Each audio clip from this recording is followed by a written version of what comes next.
మాట్లాడటానికి రెండు తెలుగు రాష్ట్రాలు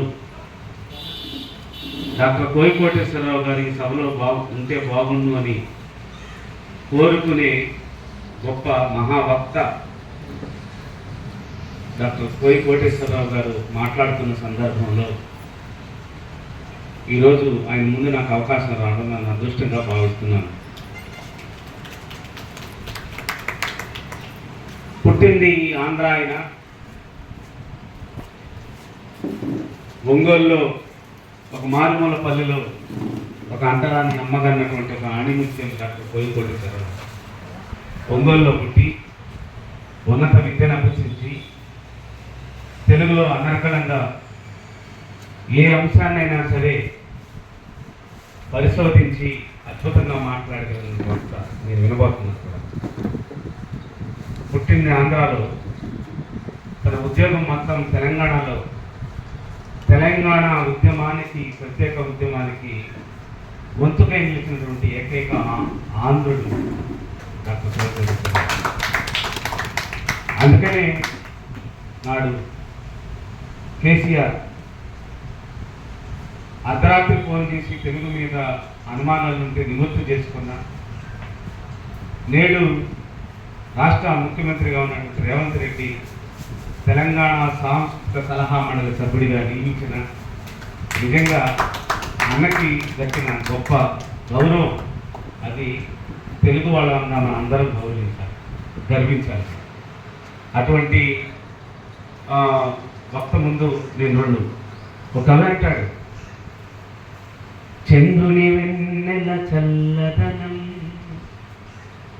సూర్యుని వెలుగు వెచ్చదనం, గురువాకులలో కమ్మదనం, గురువాకులలో కమ్మదనం, విలువైనది అవి వెలలేనివి, విలువైనవి అవి వెలలేనివి, విలువైనవి అవి వెలలేనివి.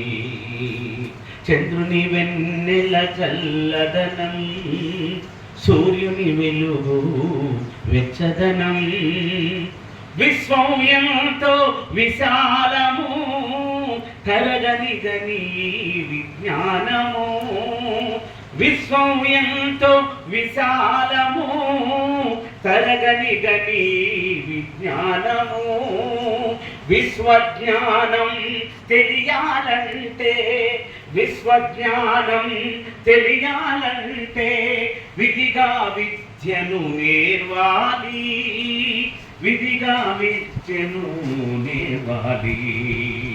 చంద్రుని వెన్నెల చల్లదనం, సూర్యుని వెలుగు వెచ్చదనం, అక్షరాలు కావ విక్షరము, అక్షరాలే మనిషికి బలము, అక్షరాలు కావ విక్షరము, అక్షరాలే మనిషికి బలము, లక్షల విలువను చేస్తాయి మన లక్ష్యానికి అవి చేరుస్తాయి, లక్షల విలువను చేస్తాయి మన లక్ష్యానికి అవి చేరుస్తాయి, లక్ష్యానికి అవి చేరుస్తాయి.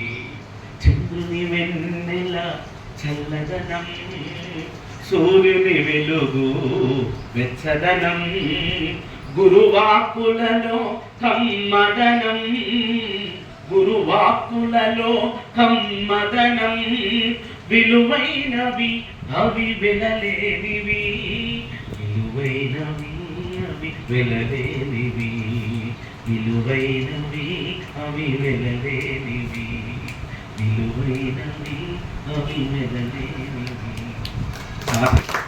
రాసిన పాట. ఈరోజు గురు అన్న వాక్కుకి నిదర్శనాలే మారిపోతున్న వేళ ఈరోజు గురువుల పాత్ర గురించి మనం చర్చిస్తున్నాం. నిన్న ఫేస్బుక్లో ఎక్కడో ఒక గురుకుల పాఠశాల